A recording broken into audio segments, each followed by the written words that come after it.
Hey guys, it's GameChops and welcome to week 3 of season 5 of the GPC. I'm not ill this time, which is great, and I'm facing Verd, coach of the Tampa Bay Frogadiers. Verd is a new coach, one who I have yet to face. So far I've faced Melon, who was here last season, and Peyton, who I faced in the WC, so this is all new territory for me. He's got, as you can see, an interesting dual weather team. But I'm gonna sort of go over why my matchup is pretty insanely in my favour. First of all, sand portion, Skarmory. That's the simple part of it. Sun portion, Mega Latias, and Azumarill combined, and Nidoqueen sort of. Yeah. It's just you get me. The main thing on his team that worries me is Kyurem. Maybe a bit of Poliwrath, but mainly Kyurem. If he's a Scarf set, he can outspeed a lot of things on my team, and just his ult coverage is quite devastating. So that's one thing I'm going to look out for, and that's one thing that will reflect in the battle.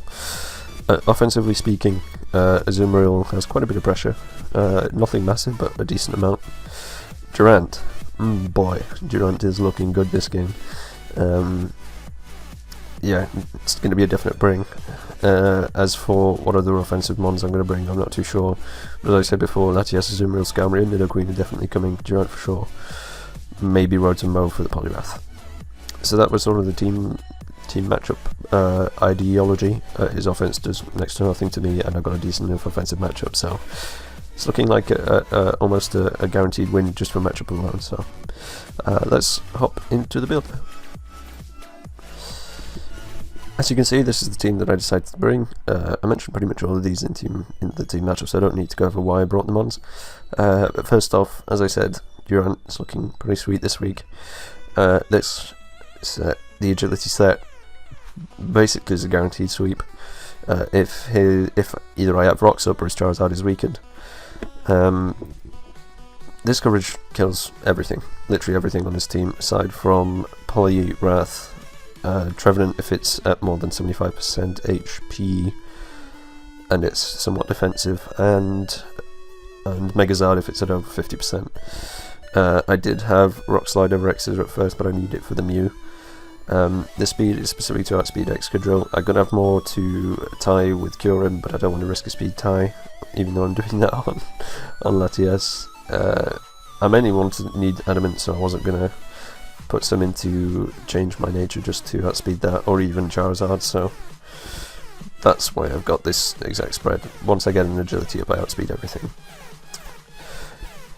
Then we have Mega Latias, second time, a Carmine set. This one is a bit of a strange spread, but at max HP, 8 bold, just for the little bit of bulk, and the rest in speed to speed tie with a max speed Kyurem. Don't think he's going to bring max speed, but if he is, I might as well try and tie him. Again, I want to have as much defense as possible, so I'm not going to fiddle around with speeds. Then we have Skarmory, just a defensive set because it walls out Excadrill and T-Tar. Even if T-Tar's carrying something like Fire Blast, I've got switch-ins, so, and it doesn't OHKO me unless he specs, so. Again, another Tailwind Defog set. It's pretty much the same one that I brought last week. This time Tailwind is going to come in a lot more handy, because if he comes in with something like his Excadrill, I can Tailwind up, go out into Durant or even Mega Latias and pressure it. Yeah, max defense, 32 in speed to avoid being crept, and also with this speed and Tailwind up, I believe I outspeed a Scarf T-Tar, I think it is.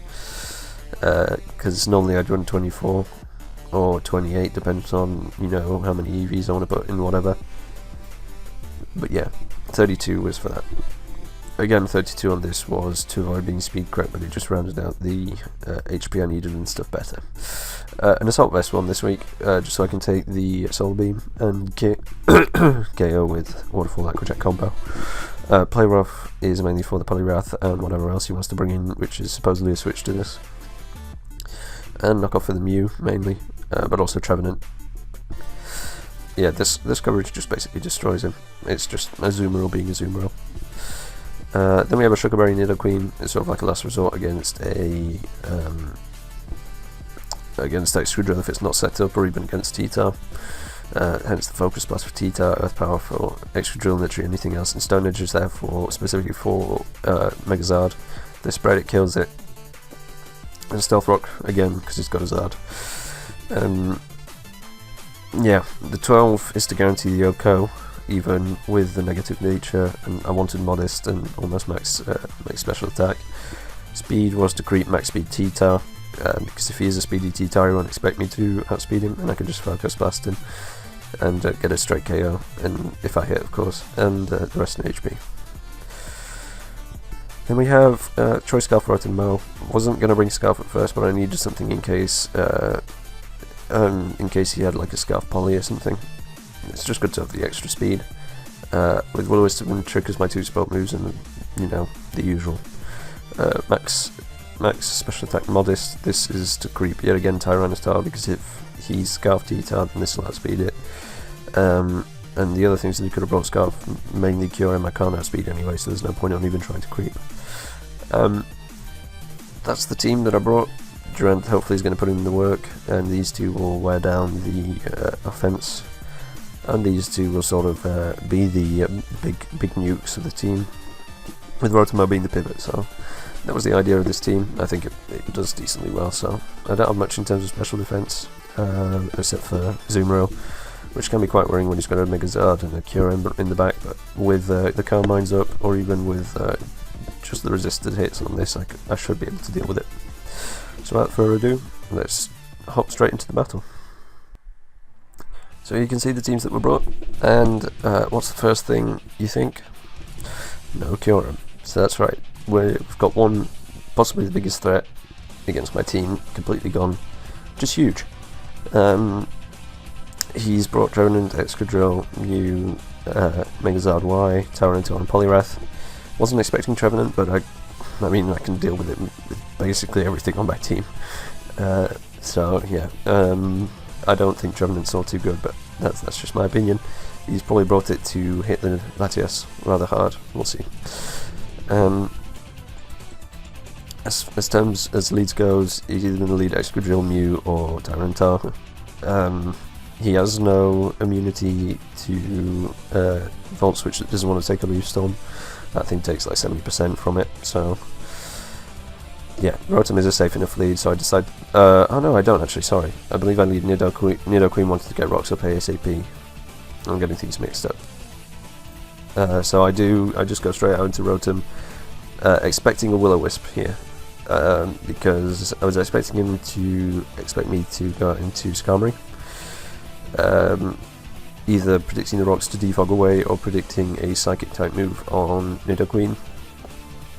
That was sort of the safe switch, inverted commas. So I expected him to Will-O-Wisp predicting that, but he didn't. He just went for the knockoff, which means I've lost my Scarf, which means I've lost my trick option onto some of his bulky threats, but especially this. But that's not too much of a worry, realistically. So I just freely go for Will-O-Wisp here, predicting him to either switch it straight out into his Excadrill, or stay in and set up the rocks and getting some residual on this, especially after it showed the knockoff. Can be quite useful. As he goes for U-turn, which shows that he's more of a utility, semi-physically offensive set, so the burn is going to come in even more useful than expected. He goes out into his Charizard here. I have the safest switch into Latias. If he went for the Dragon Pulse straight away, this would do like 61%-ish. But yeah, you see it does next to nothing against me, and I can just freely Mega Evolve up and Roost away. He outspeeds me, which means he's more or less max speed, which means the Stone Edge will kill from Nidoqueen. I just recover back up again. I don't want to start with a low Mega Latias, and I predict him to pursue. It's the most obvious place. So I go for the HP fighting, as it's a 2-hit KO. He has the Chopper Berry, which means it's not a 2-hit.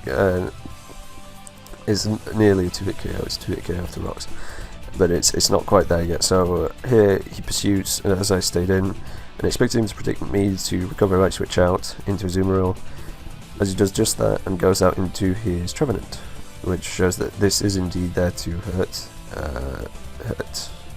Latias, primarily. Here I just switch straight onto Skarmory. Oh no, I got into Rotom, predicting a Will-O-Wisp again.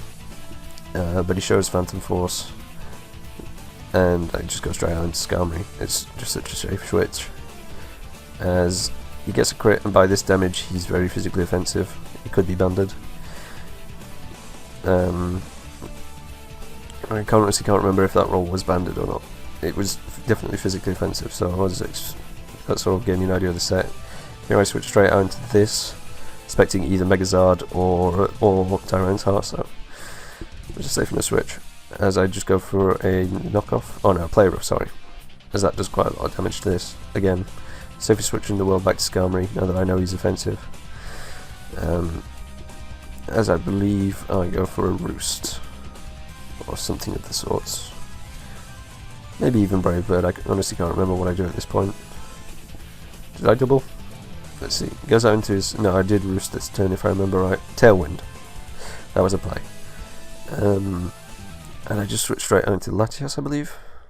Oh no, I sack off my Rotom, as he doubled out into his Tyranitar, which was quite a lucky play for me. I was just sucking this off, and now I get a free Leaf Storm off on something. Yeah, Trevenant will just die from that. So Rotom gets a kill, and dies then off to burn. Or is it Sandstorm? No, it is the burn. So at the double down, I've worn down his T-Tar somewhat. He's worn down my Skarmory a little bit, but I've still got Tailwind up, which means I still outspeed with basically everything. So I can freely go out into Nidoqueen as he goes out into his Poliwrath. Not a good matchup for me, so I go straight out into my Azumarill, predicting a Water or Fighting type. He goes for the Fighting type move, as he realizes still be Life Orb offensive with that damage. So scouting for the Poison Jab and getting the freest switch in the world into my Skarmory, I just go out into my Skarmory, as he does show to have the Poison Jab, which is very useful. And here I go for the Brave Bird. I have literally no reason not to. I could have outsped with Tailwind still up, but the Tailwind ran out literally the turn before. I go for the Brave Bird, expecting him to go into his Charizard, but that wasn't the case. As here, I just go for a Tailwind, because I can live everything, as I said before, even if as long as he's not Specs. As he goes for the Thunderbolt, there's a bit of damage, and I can just Roost up. As he predicts, that goes for the Superpower, but he's just lowering his own attack and health, so I can Roost up again. Sorry I skipped that turn, but it was just going to be the same animation again, so it wasn't really worth it. As I go for the Brave Bird this time, predicting him to go out into Charizard on the predicted Roost, as I get off a lot of damage on that, which is huge. It dies to rocks now. And as soon as my Tailwind is still going, I can stay in and go for another Brave Bird. And this is where you see the strength of Skarm. Oh motherfucker, I was born ready! My Tailwind runs out, that's fine, I just go for the Roost. This thing can literally do nothing to me unless he predicts me on the Roost and goes for an EQ when I've got Tailwind up. So I can just Brave Bird the hell out of this, as I set up a Tailwind just to add to the shenanigans and to just avoid Ironhead flinches, really was the main reason. Because you know my luck. Here he goes for the Ironhead, and here I predict him to predict me to Roost, so I just go for another Brave Bird, as he does go for the Earthquake, I believe. And at this point my Tailwind's out, I think. Is it this turn? No, it's the turn after. I Roost, predicting him to Ironhead this time. There you go. Basically just playing around this thing. Tailwind peters out. I can just go for a free Roost, I believe. No, I go for the Tailwind again. And my main point of this was to go either A with Skarmory at high health, or B with Tailwind still up. So that was why I did that play in that sequential order. I can just get an easy kill off on this. With Tailwind still up, I outspeed basically everything on his team, because he's shown that this is not Scarfed, Mew is not Scarfed, Poliwrath isn't Scarfed, and of course Megazard can't be Scarfed. So I can freely Roost up on this until the Tailwind runs out, which it does this turn, so I predict him to go for the Thunderbolt and go straight out into Nidoqueen. No reason not to, as he shows Ice Beam, which does a lot of damage. But what this means I can do is set up my Rocks and sack this off. What does Rocks do? Kills Charizard, wears down Poliwrath a bit, and wears down Mew. guess who can come in and just clean up right now? Durant. If Polyrath wasn't there, this was a clean-up crew right now. But he just sacks off his Charizard, good play, and goes straight out into his Polyrath. I'm alright with this, because I've got the free switch in the world into Latias, I believe. Oh no, I sack off my Skarmory just to get the recoil damage off on it. As I go out into Azumarill, I think. I got into something. Mega Latias, that was it. Because I can Dragon Pulse and I can roost up on this, his Ice Punch will do like 30% or something like that, 42%, there you go. With Life Orb, I can just recover up here.